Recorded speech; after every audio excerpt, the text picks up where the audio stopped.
প্রথম দিক দিয়ে একটু পাকিস্তানপন্থী ছিলাম এবং আমিও চাইতাম যে পাকিস্তান টিকে থাকুক, পাকিস্তান শক্ত হোক।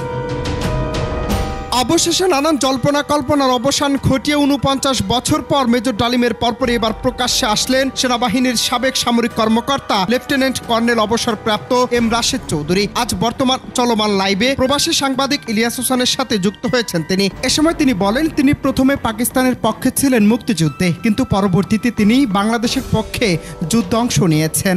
পশ্চিম পাকিস্তানে ছিলাম যুদ্ধ যখন শুরু হয় 71-এ সিয়ালকোটে প্রথম। যেহেতু আমি বললাম তো একটু পাকিস্তান বলতে ছিলাম, পাকিস্তানিরা যেভাবে পূর্ব পাকিস্তানে যেসব ঘটনাবলী হচ্ছে ওইগুলো পাকিস্তানি পেপারে যা দেখতাম, পাকিস্তানি ভাষ্য যা শুনতাম সেগুলোই বিশ্বাস করতাম প্রথম দিক দিয়ে।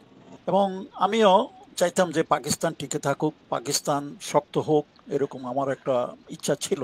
আর ফ্র্যাঙ্কলি তাও তখনকার দিনে আমি পলিটিক্সও খুব একটা জড়িত ছিলাম না। নিজকে আমি একজন সৈনিক হিসাবেই ভাবতাম এবং সৈনিক হিসাবে আমি নিজের কর্ম চালিয়ে যেতাম।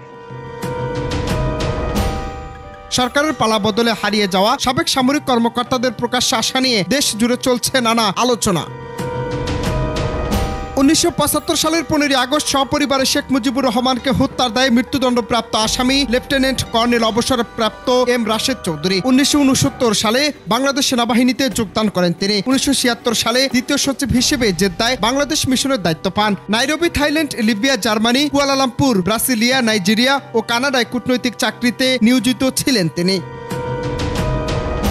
১৯৯৬ সালে আওয়ামী লীগ সরকার ক্ষমতায় আসার সময় টোকিওতে কূটনৈতিক নিযুক্ত ছিলেন তিনি। তখন তাকে ঢাকায় ফেরত আসার নির্দেশ দেওয়া হয়, কিন্তু তিনি দেশে না ফিরে যুক্তরাষ্ট্রে চলে যান। পরে তাকে বরখাস্ত করা হয়। ২০১০ সালে শেখ মুজিবুর রহমানকে হত্যাকাণ্ডের বিচার প্রক্রিয়া শেষ হয় এবং সেখানে রাশেদ চৌধুরীর মৃত্যুদণ্ডের রায় দেয় আদালত।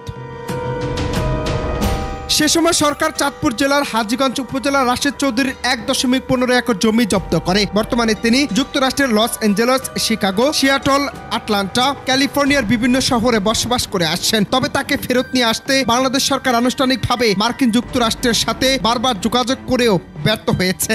তবে এবার সাংবাদিক ইলিয়াস হোসেনের লাইভে এসে নতুন চমক দিচ্ছেন সাবেক এই সামরিক কর্মকর্তা। অনন্ত হাসান মাসুদ, বাংলা টিভি।